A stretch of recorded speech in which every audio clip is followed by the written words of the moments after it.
Hello, my name is Trisha Snyder and I'm the owner and creator of 3D Underground Workshop. This is a tutorial on 6 ways to bend wire for different types of resin dipped flowers. What you'll need is in the description below. For this first one I'm using a leather hole punch. It's very thin, and just take the end of the wire, leave a little bit of space, wrap it tightly around. It's going to look a lot like a spring. And then use pliers on both ends, so that way when you pull it, it's evenly spaced. It's going to be very uniform, and that's kind of the point. It makes for a very delicate edge. This is what I would use for a rose or something like a peony. If you don't have a hole punch like I do, something like a thin nail or 2 thick gauge wires wrapped together would work. Now I'm doing another one. This one is what I actually use for my big peonies, and you can use this on big flowers or little flowers. I use them on my little flowers as well. And I'm just going back and forth along the edge of the wire. And I do that individually for each one because each flower or each petal needs to be a little bit different than the others. But if you'd like to save time, you can put a few of them together and do them all at once.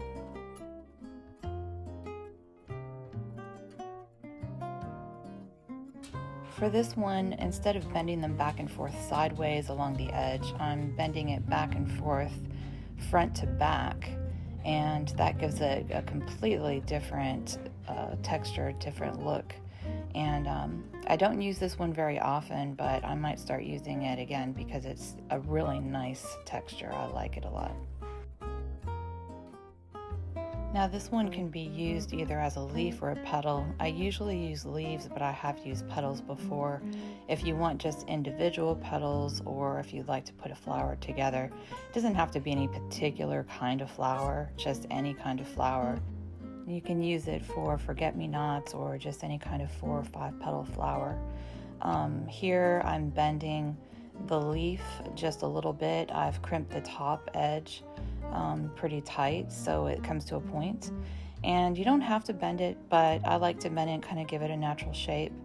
And sometimes I'll put a little wire in there just to kind of help give it that shape, but since this one is so small, it'll hold the shape rather well.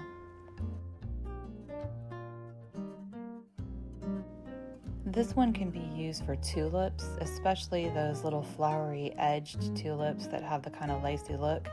Start more in the middle, not completely in the middle, but just so that you get the middle part wound around. And again, you can use a nail or something along the lines of just as long as it's thin. And then pull it apart, and you're just going to have just the top part of the petal be crimped the way it is, and then shape it to whatever shape you like. This one is going to be shaped so that it would be for like a mostly closed tulip, and you can pull it out as much as you like, or you can leave it pretty tightly wound. Just make sure when you do paint it that you don't let the resin paint solution that you've made get too caked up in there to kind of take away the effect of it.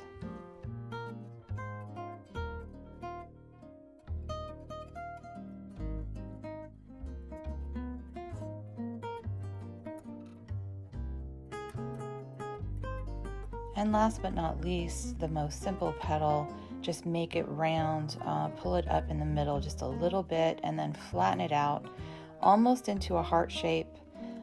Here I made it a little too heart-shaped, but it doesn't really matter.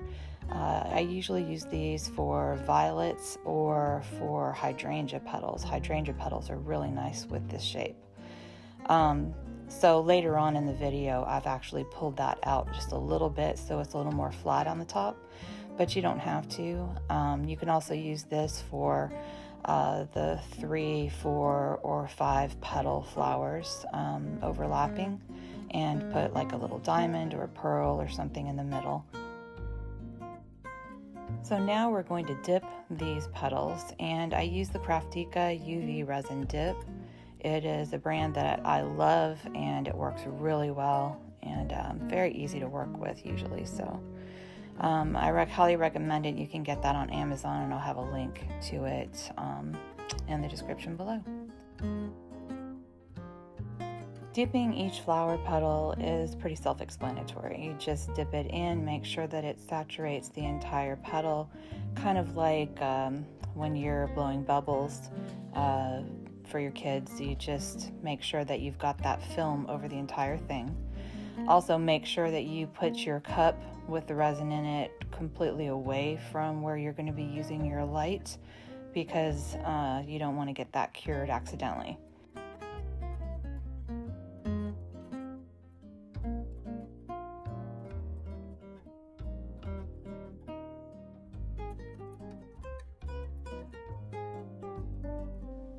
As you're dipping these, you have to make sure that all the extra dip is off of the petal. You don't want it too thin because resin shrinks. So when you're curing it with your light, it can sometimes shrink and pop it, which I'll show you here in just a little bit. But you need to make sure that all of the drips are completely off. So scrape it a little bit along the edge, be very careful. Sometimes it might take a time or two. It is kind of a delicate process, and it just takes a little bit of practice and you'll get it. It won't be difficult to do. I believe this is the one that actually popped on me, and I'll show you how to fix it here shortly. It actually came out perfect. It was just as thin as it needs to be, but as I was curing it a little too close, you can barely see it, but there's a hole there. You can start over if you want to, throw that away, rebend the wire, etc. However, I keep those, and especially if the hole is kind of small, and go ahead and cure them hard. And then I mix up my resin and color.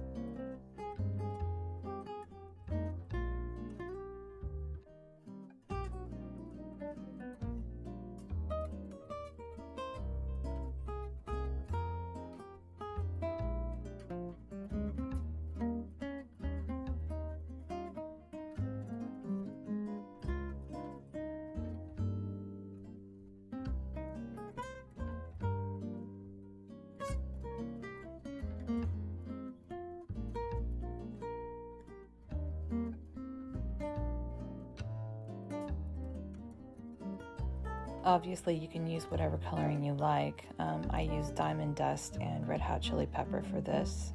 And just mix up a little bit, especially for these tiny little petals. I could do almost an entire pendant flower with just this little bit of resin. And you can make it as opaque and or clear, transparent as you like. To fix that one with a little hole in it, I go ahead and paint it and not worry about anything except making sure it doesn't cake up. The first go round, I cure it all the way, and that kind of gives it a little bit more of a base around the edge of the hole to hold on, for the extra resin to hold on to.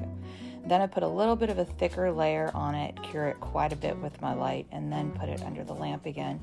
And after 3 fairly thin coats, the middle coat being the thickest, it actually, you can't see it at all. It looks really nice, and it's just a plain whole flower. If you re-dip it, the hole is going to show up quite a bit, because the hole will be the thinnest part and the rest will be very thick over the already dipped petals.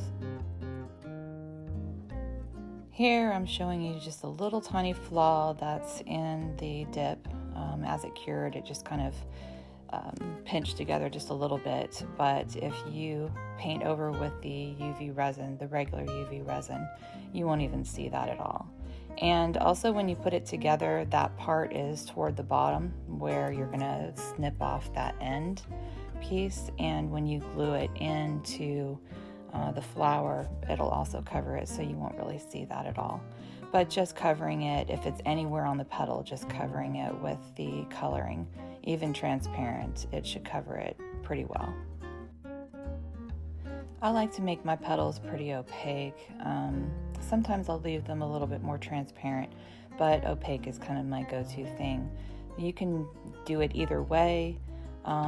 Just make sure that there's nothing caked up. If you need to put a second coat on, you can just put it on one side or the other to help keep it more transparent if you like that style.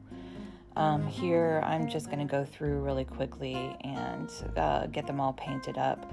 I put about 3 coats on each one, and I think they look really nice. Love that color too, so I might keep that color in mind. Curing them all really to an absolute hardness, and there's the end result. Thank you so much for watching this video. I appreciate every single one of you, and have a wonderful day. If you have any questions, post them in the comments, or you can email me. All my supplies and all of the contact information you'll need from me is in the description below.